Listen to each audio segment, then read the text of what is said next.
Hey there. Well, today we're going to look at undoubtedly the best battery-powered millimeter wave presence sensor that I've ever tested yet. But there is one critical factor that you need to consider when connecting this to Home Assistant. Now, just to be upfront with you, Aqara did send this device to me free of charge for testing, but they've not paid me any money for this, and they have absolutely no control over what I'm about to tell you. So the Aqara Presence Multi-Sensor FP300 includes 5 different sensors. It has both millimeter wave and PIR sensors, as well as light, temperature, and humidity. It's powered by two 2450 batteries, and Aqara is saying you could get up to 3 years in Zigbee mode and 2 years in Thread mode. Unfortunately, I've only had this for a couple of weeks, so I can't comment on the battery life. Remember that you will need a bridge or radio specifically designed to operate either on Thread or Zigbee. Bear in mind that when you order this device, there are 2 different mounting options. The one comes with just a double-sided tape mount. The other one comes with a metal screw that can be mounted for a magnetic mounting as well as a adhesive mount. And apparently different versions are sold through different channels. It comes in a really nice, neat package. On the back, you can see we've got this adjustable mount, so we can get a reasonable amount of movement, and it does hold quite nicely in each position, so no fear that that's going to slip around. On the front, we've got the smooth plastic, which is obviously giving access to that PIR sensor. Over here, we have our LED, which tells us the status of the device. Then we have a pairing mode on this side over here. We have our opening device for getting into the battery compartment, and we also have our pairing code for Matter. On this side over here, you can see that we've got some breather spaces, and this would be to allow the moisture, humidity to get into the sensor so we can read that.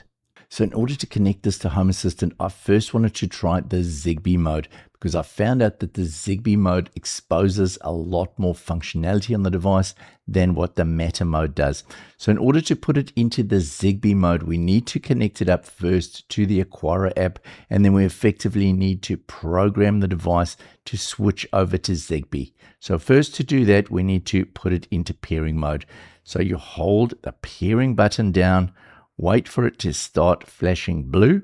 So you can see by this blue breathing motion with the light that it is in pairing mode. I've opened up the Aqara app, and as you can see, it's found the sensor. So we'll connect up there. So now we have the option to either stay in the Thread mode or switch it over to the Zigbee mode. So I'm going to press the Zigbee button and the next button, and now it will start switching the device over. So now it is in the Zigbee mode. Now it's asking me to pair it. So you can see that if you're wanting to pair it to the Aqara system, you need one of their hubs. So I've got the camera hub, for example, or I could use the hub M3. So we'll connect it to the camera hub first, just to show you what it looks like within the Aqara app.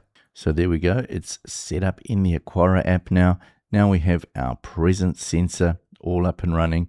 The next card, there we have our temperature sensor. We have our humidity sensor and our light sensor. So that's effectively how you set it up in the Aqara app. And you can see at the moment it's sensing presence. We've got our light level, temperature, and humidity. But I want to pair this with Home Assistant. So now I'm going to put it back into the pairing mode by holding this again. There we go. It started flashing blue. Now you release it.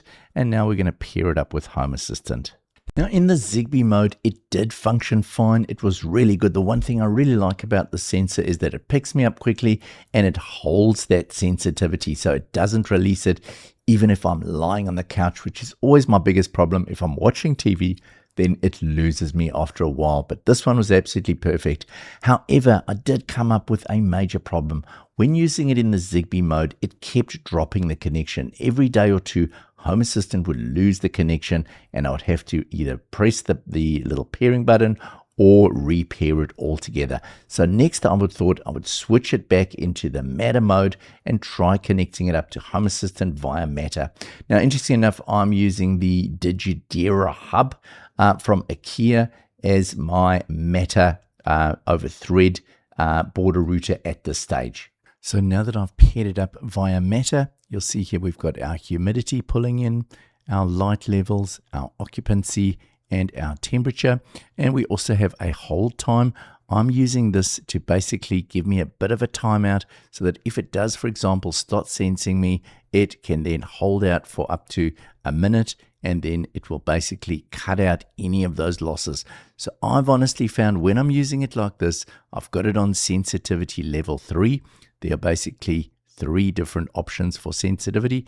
I found 3 works perfectly. I can be lying on the couch in front of the TV and it will stay occupied. You can see over here, stays detected all the time and basically never turns off the lights if I'm sitting there. So now that I've switched it over to Matter over Thread, the connection to Home Assistant is fine. I've been running it for about 2 weeks and I've had no problems.